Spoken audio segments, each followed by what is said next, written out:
감사합니다. 우리 말씀 읽겠습니다. 히브리서 7장 1절에서 3절이고요. 화면에도 나오고 주보에도 있습니다. 그러니까 한 목소리로 작더라도 이렇게 소리내서 같이 읽어주시면 좋겠습니다. 함께 읽겠습니다. 이 멜기세덱은 살렘 왕이요 지극히 높으신 하나님의 제사장이라. 여러 왕을 쳐서 죽이고 돌아오는 아브라함을 만나 복을 빈 자라. 아브라함이 모든 것의 10분의 1을 그에게 나누어 주니라.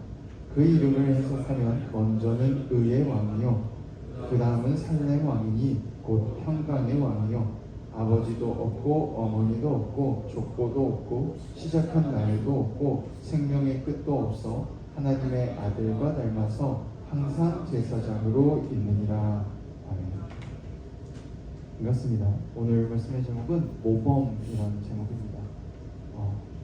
여기 딱 1, 2, 3절만 끊어놓고 말씀을 준비해서 도대체 이걸로 어떻게 준비를 해야 되나 좀 고민을 많이 했어요. 기도도 좀 많이 했는데 도대체 이게 무슨 뜻일까 여러 가지로 생각을 해봤는데요. 멜기세덱이라는 이름 자체가 후대에도 계속 등장하거든요. 주기적으로 성경에 몇 번 정도 더 나와요. 그런데 이렇게 아브라함 시대 때 딱 하고 아브라함이 아직 살아있는 시대 때 또 나오면 같은 사람이겠구나 하겠는데 더 후대에 훨씬 시간이 많이 흐른 후에 갑자기 또 한 번 나오고 또 어느 정도 시간이 흐른 후에 또 한 번 나와요. 그것 때문에 3절에 이런 말이 나오는 거죠. 아버지도 없고 어머니도 없고 족보도 없고 시작한 날도 없고 생명의 끝도 없어 하나님의 아들과 닮아서 항상 제사장으로 있느니라. 이렇게 나오는데 멜기세덱이라는 사람은 계속해서 하나님의 종이었고 하나님의 뜻을 행하는 사람이었어요. 아브라함을 축복할 때도 하나님의 뜻을 행해서 아브라함에게 복을 빌어주죠.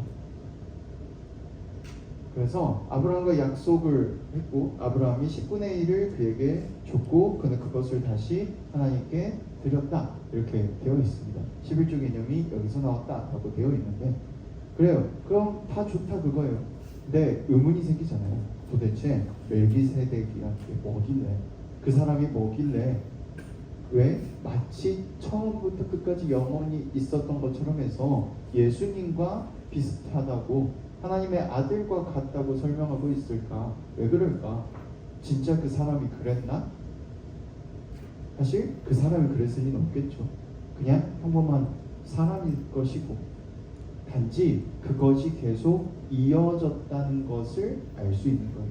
여기서 말하고 있는 것은 어떤 한 사람이 정말로 끊임없이 이어지고 끊임없이 살아가고 영원히 뭔가를 해내고 이걸 말하고 싶은 게 아니라 그가 원래 가지고 있던 그 마음과 그 뜻, 그런 행동들이 이어져 갔을 때 그것이 끊임없이 살아있음을 말하고 있는 거예요.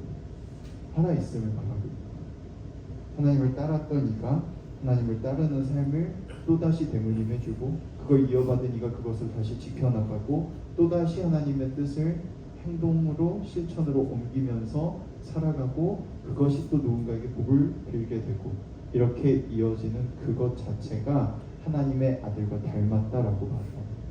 그 뜻이 이어지고 그것이 변하지 않았기 때문에 하나님의 아들과 닮았다고 하는 거예요. 그럼 우리도 하나님의 자녀가 되었습니다. 예수님께서 선포해 주십니다.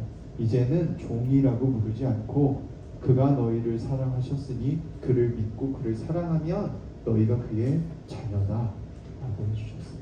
하나님께서 예수님의 입을 통해서 너희가 내 사랑하는 딸이고 내 아들이야 말씀해 주셨습니다. 그럼 어떻게 해야 될까? 이어가면 됩니다. 뭘 이어가면? 하나님이 우리를 사랑하신다는 걸 잊어버리지 않는 거예요.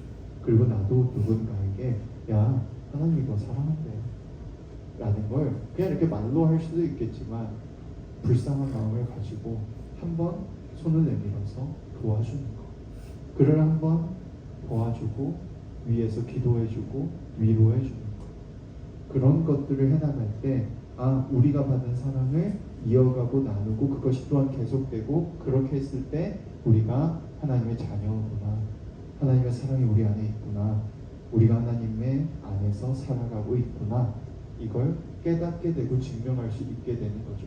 그리고 또 우리를 통해 누군가가 그것을 깨닫고 또 이어나가게 된다면 더 퍼져나가고 더 이어져 나가게 되는 거예요. 사람에게 중요한 건 사실 의미이기 때문입니다. 어떤 사람들은 이렇게 물어요. 의미가 무슨 소용이 있어? 그런데 사실 사람은 끊임없이 의미를 만들면서 살아요. 의미가 없으면 사람은 사실 살아갈 수가 없어요. 나름대로 이유를 끊임없이 찾는 게 바로 그것입니다.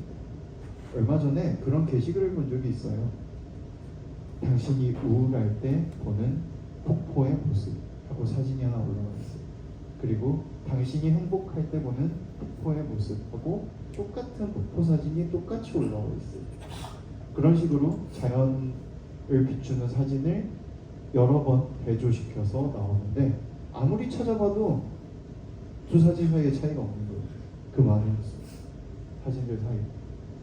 그리고 나서 마지막에 이렇게 적혀 있더라고요. 당신의 감정이 어떻든 세상은 그대로입니다. 당신이 세상을 어떻게 보느냐에 따라 달라집니다. 근데 우리에게 말씀해 주시는 게 그런 거거든요. 야, 네가 세상을 어떻게 볼 거야? 너 세상을 어떻게 보고 싶니? 네가 너를 스스로를, 너 자신을, 너의 사랑하는 사람들을 어떻게 보고 싶어? 나는 너를 사랑해.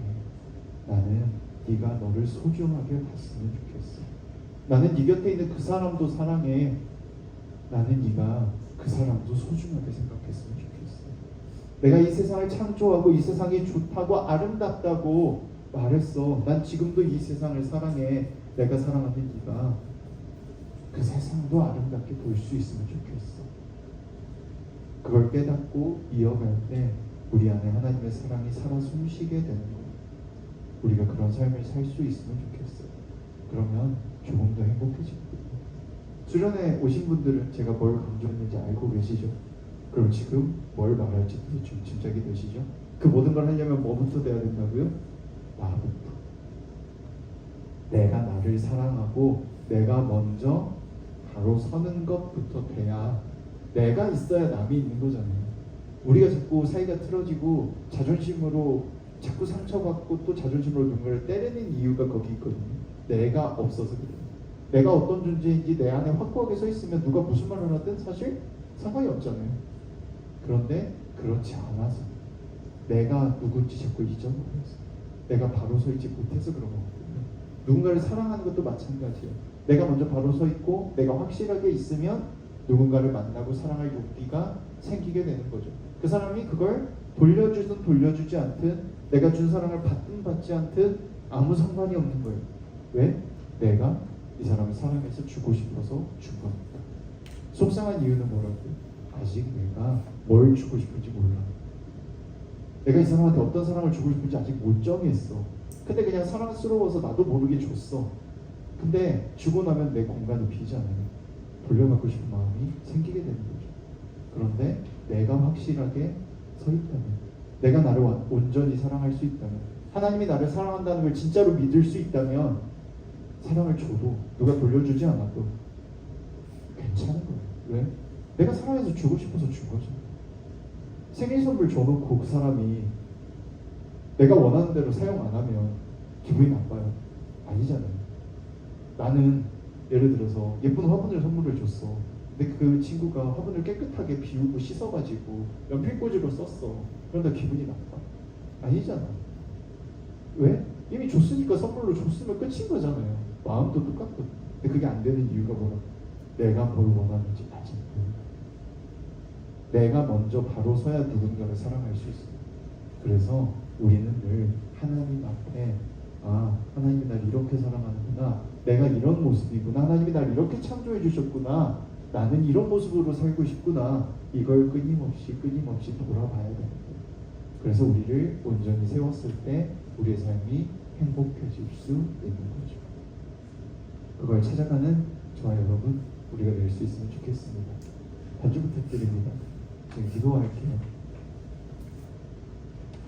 손 모아주시고 눈을 감아주시고, 하나님께서 우리에게 먼저 모범을 보여주셨죠. 예수님으로 이 땅에 오셔서 나를 사랑하는 게 어떤 건지, 그 마음으로 이웃을 사랑하는 게 어떤 건지 모범을 보여주셨어요. 그리고 그 모범의 예시 중에 하나로 오늘 말씀에서 멜기세덱을 이야기합니다. 뜻을 이어갔어요 라고. 지금 우리를 사랑해 주신 하나님을 기억하면서 나를 먼저 세우고 내가 누군가에게 모범이 될 수 있도록, 누군가가 나를 보고 저 사람 어떻게 저렇게 살 수 있지? 할 수 있도록 내 마음속에 있는 것들을 깨우고 나로서 살 수 있게 우리가, 여러분이 스스로로서 살아갈 수 있게 원합니다. 지금 하나님께 기도했으면 좋겠습니다. 하나님, 나로 살고 싶습니다. 행복하게 살고 싶습니다. 도와주세요.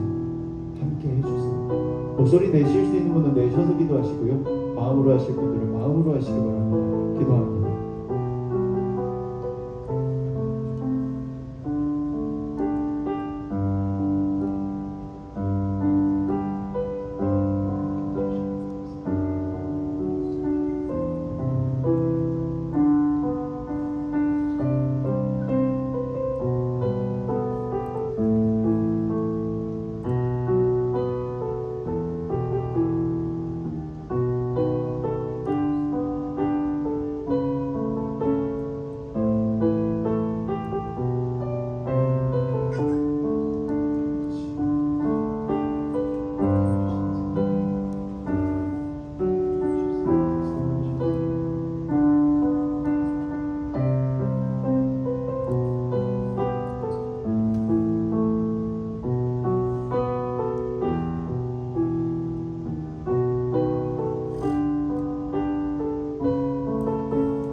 사랑의 하나님, 감사합니다. 우리에게 사랑한다 딸아, 사랑한다 아들아 말씀해 주셨습니다.